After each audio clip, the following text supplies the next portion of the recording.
ஐயனார் துணையில அடுத்து என்ன நடக்க போகுதுன்னு வாங்க பார்க்கலாம். சோழனும் பாண்டியனும் ஜெயந்தியை விசாரிக்கிறதுக்காக ஜெயந்தி வீட்டுக்கு போறாங்க. அங்கே பக்கத்தில் விசாரிக்க ஆரம்பிக்கிறாங்க. விசாரிச்சதுல அந்த பொண்ணை பற்றியும் அந்த குடும்பத்தை பற்றியும் ஒருத்தவங்க கூட நல்லதாகவே சொல்லலை.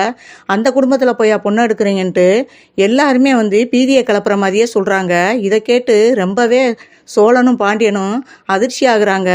என்னடா பாண்டி இப்படி சொல்கிறாங்க, அந்த பொண்ணு வீட்டை பற்றி விசாரித்தாலே ஒருத்தவங்க கூட நல்ல விதமாக சொல்ல மாட்டேங்கிறாங்க அப்படின்னு சொல்லவும், அதான்டா எனக்கும் கவலையாக இருக்குது.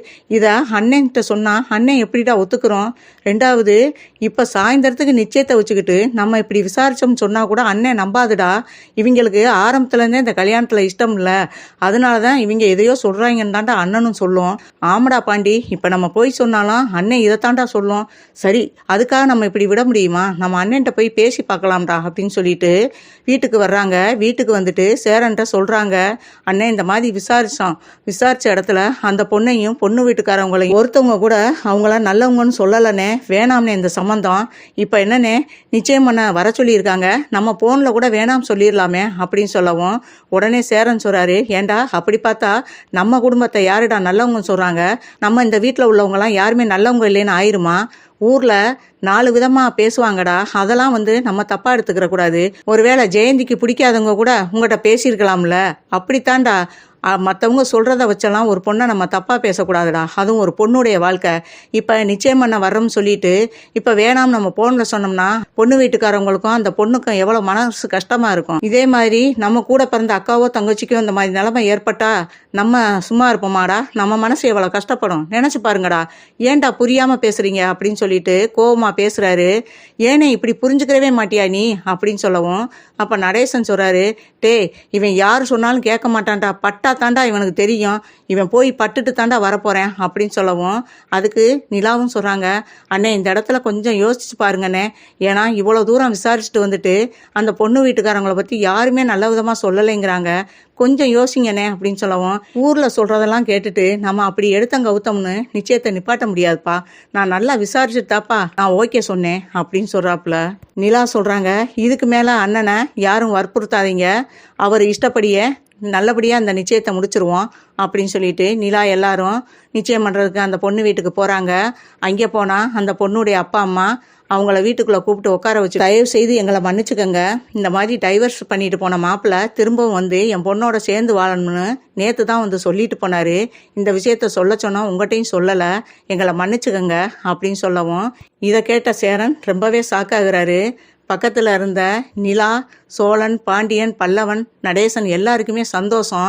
ஒரு வழியாக நம்ம எவ்வளவோ சொல்லியும் கேட்காம இருந்துட்டு இப்போ இங்கே இவன் இதை பட்டு திருந்தினாதான் இவன் சரிப்பட்டு வருவான்னு நம்ம சொன்னோம், அதே மாதிரியே நடந்து போச்சு அப்படின்னு சொல்லிட்டு, என்னடா நாங்கள் சொல்லையெல்லாம் கேட்கல, இப்போ கேட்டுக்கிட்டேல அப்படின்னு சொல்லி நடேசன் கேட்குறாரு.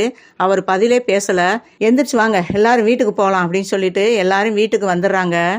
வீட்டுக்கு வந்தது நடேசன் சொல்கிறாரு, எவ்வளவோ சொன்னான் கேட்டியாடா, ஒரு பொண்ணுடைய நிச்சயத்தை நிப்பாட்டோம்னா பாவம் அப்படி இப்படின்னு வசனம் பேசுனேன், இப்போ எங்கேடா அந்த வசனத்தை கொண்டு போய் வைப்ப அப்படின்னு சொல்லிட்டு சத்தம் போடுறாரு. சரி விடுங்க அங்கிள், இப்போ போய் ஏன் அதை பேசிக்கிட்டு இருக்கீங்க அப்படின்னு சொல்லிட்டு நிலா எல்லாத்தையும் பேச்சை ஆஃப் பண்ணுறாங்க. அதுக்கப்புறம் சேரன் வெளியே எந்திரிச்சு போயிடுறாரு. அண்ணன் வெளியில் போட்டோம், அண்ணனை டிஸ்டர்ப் பண்ண வேணாம், வெளியே போயிட்டு வந்தாருன்னா கொஞ்சம் மனசு ரிலாக்ஸ் ஆயிடுவார் அப்படின்னு சொல்கிறாங்க. சரின்ட்டு சேரனும் வெளியே வந்துக்கிட்டு இருக்காரு. அந்த நேரம் பார்த்து சேரன் வெளியில் போய்கிட்டு இருக்காரு. அப்போ போய்கிட்டு இருக்கையில் அந்த பக்கம் சந்தாவை 4 பேர் விரட்டிக்கிட்டு வர்றாங்க. அவங்க திரும்பி திரும்பி பார்த்துட்டு வேகமாக ஓடியாராங்க. ஓடியாந்ததில் கீழே விழுந்துடுறாங்க. கீழே விழுந்ததெல்லாம் மயக்கமும் போட்டுறாங்க. இவர் நடந்து போய்கிட்டு இருந்தவர் சேரன் வேகமாக சந்தா சந்தா அப்படின்னு சொல்லிட்டு, சந்தா உனக்கு என்ன ஆச்சு அப்படின்னு சொல்லிட்டு பக்கத்தில் எழுப்பி பார்க்குறாரு. எந்திரிக்கவே இல்லை. சந்தாவை உடனே தூக்கிக்கிட்டு என்ன செய்யறது தெரியாமல் வீட்டுக்கு வர்றாரு. வீட்டுக்கு சந்தாவை தூக்கிட்டு வரவும் எல்லாரும் அதிர்ச்சியாக பார்க்குறாங்க. என்னாச்சு சந்தாவை என்னாச்சு அப்படின்னு சொல்லவும், அப்போ நிலாட்ட சொல்கிறாரு, என்னன்னு தெரியலை, ஒரு 4 பேர் விரட்டிக்கிட்டு வந்தாங்க, விரட்டிக்கிட்டு வந்ததும் சந்தா வேகமாக ஓடியாந்துச்சு, ஓடியாந்து மயக்கம் போட்டு விழுந்துருச்சு, நான் போய் பக்கத்தில் அதை எழுப்ப போனேன், அதுக்குள்ளே அந்த பசங்கள்லாம் ஓடிட்டாங்க, அதுக்கப்புறம் எனக்கு என்ன பண்ணுறதுன்னு தெரியலை, நான் சந்தாவை வீட்டுக்கு தூக்கிட்டு வந்துட்டேன் அப்படிங்கிறாப்புல. அப்படியானே அப்படின்னு சொல்லிட்டு அப்புறம் தண்ணியெல்லாம் தெளிக்கையில் முழிச்சு பார்க்குறாங்க. முழிச்சு பார்த்தா சோழன், சேரன், பாண்டியன், பல்லவன், நிலா, நடேசன் எல்லாருமே வீட்டில் இருக்காங்க. அப்போ தான் நினைக்கிறாங்க, அப்போ நம்ம சேரன் வீட்டில் தான் இருக்கோம் அப்படின்னு சொல்லிட்டு எந்திரிச்சு அழுக ஆரம்பிக்கிறாங்க. என்ன சந்தா, எதுக்கு அழுகுறீங்க? ஏன், என்னாச்சு உங்களுக்கு அப்படின்னு சொல்லிட்டு நிலா கேட்குறாங்க. அது வந்து என் முறை பையன் என்னைய கல்யாணம் பண்ணிக்கிறதா சொன்னான்னு சொல்லி தானே என்னைய கொண்டாந்து இங்கே விட்டுட்டு போனாப்ல. அனீஸ் பையா விட்டுட்டு போச்சு. அப்பெல்லாம் வராமல் இப்போ திடீர்னு சொல்லாமல் கொள்ளாமல் 4 அடியாளுகளை கூட்டிக்கிட்டு எங்கள் வீட்டுக்கு வந்துட்டான். அவன் வர்றதை பார்த்ததுமே, அவனை பார்த்ததுமே நான் வீட்டை விட்டு வெளியே ஓடியாந்துட்டேன். ஓடியாந்ததை என்னை பார்த்துட்டு என்னை பின்னாடியே துரத்திக்கிட்டு வந்தாங்க. அதனால தான் நான் சந்து பொந்துக்குள்ளெல்லாம் நுழைஞ்சு ஓடியாந்துட்டேன். அதில் அவங்களுக்கு வழி தெரியலை போல். ஆனால் அவங்க என்னை விரட்டிக்கிட்டு தான் வர்றாங்கன்னா அந்த பயத்தில் நான் ஓடியாந்தல, என்ன அறியாமல் மயக்கம் போட்டு விழுந்துட்டேன் அப்படின்னு சொல்லவும், அப்படியா விஷயம் அப்படின்னு சொல்லிட்டு, அதனால தான் இவ்வளோ வேகமாக ஓடியாந்தியா சந்தா அப்படின்னு சொல்லிட்டு சேரன் கேட்குறாரு. ஆமாங்க, அதனால தான் நான் வேகமாக ஓடியாந்தேன் அப்படின்னு சொல்லவும், சரி இப்போ அனீஸுக்கு தெரியுமா அந்த விஷயம் அப்படின்னு சொல்லவும், இல்லை அனீஸ் பையா வந்து கடைக்கு போயிருந்துச்சு. அந்த நேரம் பார்த்து தான் என் முறை பையன் வந்தான். அவன் வீட்டுக்குள்ளே வர்றதை பார்த்துட்டு நான் வெளியே ஓடியாந்துட்டேன். அதுக்கப்புறம் அவன் என்னைய விரட்டிக்கிட்டு வந்த இடத்துல தான் நான் இப்படி விழுந்தது அப்படின்னு சொல்லவும், சரி இப்போ அனீஸுக்கு உடனே போனை போட்டு இங்கே வர சொல்லுவோம் அப்படிங்கிறாப்புல. நடேசனை பார்த்து சந்தா சொல்கிறாங்க. ஏன்னா அவருக்கு ஹிந்தி நல்லா தெரியறதுனால அவர்கிட்ட தான் சொல்கிறாங்க. அங்கிள், உங்கள்கிட்ட ஒரு விஷயம் ரொம்ப நாளாக சொல்லணும் இருந்தேன் அங்கிள். அதை இப்போ நான் சொல்லலாமா? ஏன்னா எல்லாரும் இப்போ வீட்டில் இருக்கீங்க, நான் சொல்லியே ஆகணும். இந்த சந்தர்ப்பத்தை விட்டால் நான் எப்பயுமே சொல்ல முடியாமல் போயிடும் அப்படின்னு சொல்கிறாங்க. என் மனசில் பட்டதை நான் உங்கள்கிட்ட சொல்கிறேன் அப்படின்னு சொல்லவும், என்னம்மா சொல்ல போகிற அப்படின்னு சொல்லி கேட்குறாரு நடேசன். நான் ரொம்ப நாளாக சேரனை தான் நான் வந்து கல்யாணம் பண்ணணும்னு நினச்சேன். இதை அனீஷ்டையும் நான் சொன்னேன். சேரனை நான் விரும்புகிறதாகவும் அவரை நான் கல்யாணம் பண்ணிக்கிற போகிறதாகவும் நான் அனீஸ் பையாட்ட சொன்னேன். ஆனால் அனீஸ் பையா தான் கேட்கவே மாட்டேன்ருச்சு. ஏன்னா நம்ம தகுதி என்ன, அவங்க தகுதி என்ன, நீ தகுதிக்கு தகுந்த மாதிரி ஆசைப்படு, அதெல்லாம் தப்பு சந்தா அப்படின்னு சொல்லி என்னை தட்டி விட்டுருச்சு. இப்போ சொல்கிறேன், கல்யாணம்னு ஒன்று நடந்தால் எனக்கும் சேரனுக்கும் தான் நடக்கணும். இல்லைனா நான் இந்த ஜென்மத்தில் கல்யாணமே பண்ணிக்கிற மாட்டேன்.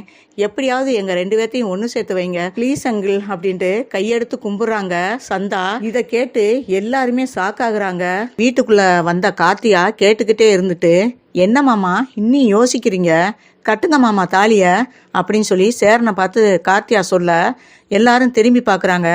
கார்த்தியா நீ எப்போ வந்த அப்படின்னு நிலா கேட்குறாங்க. நான் வந்து 1/2 மணி நேரம் ஆச்சு. சந்தா பேச ஆரம்பிக்கையிலேயே நான் வந்துட்டேன். சந்தா என்ன பேசுகிறாங்கன்றதுக்காகத்தான் நான் கேட்டுக்கிட்டு இவ்வளோ நேரம் அமைதியாக இருந்தேன்.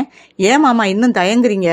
ஒரு பொண்ணே நான் உங்களை கல்யாணம் பண்ண விரும்புகிறேன் அப்படின்னு சொல்லி அந்த பொண்ணே உங்களை ஆசைப்பட்டு வரையில இனி ஏன் மாமா யோசிச்சுக்கிட்டு இருக்கீங்க?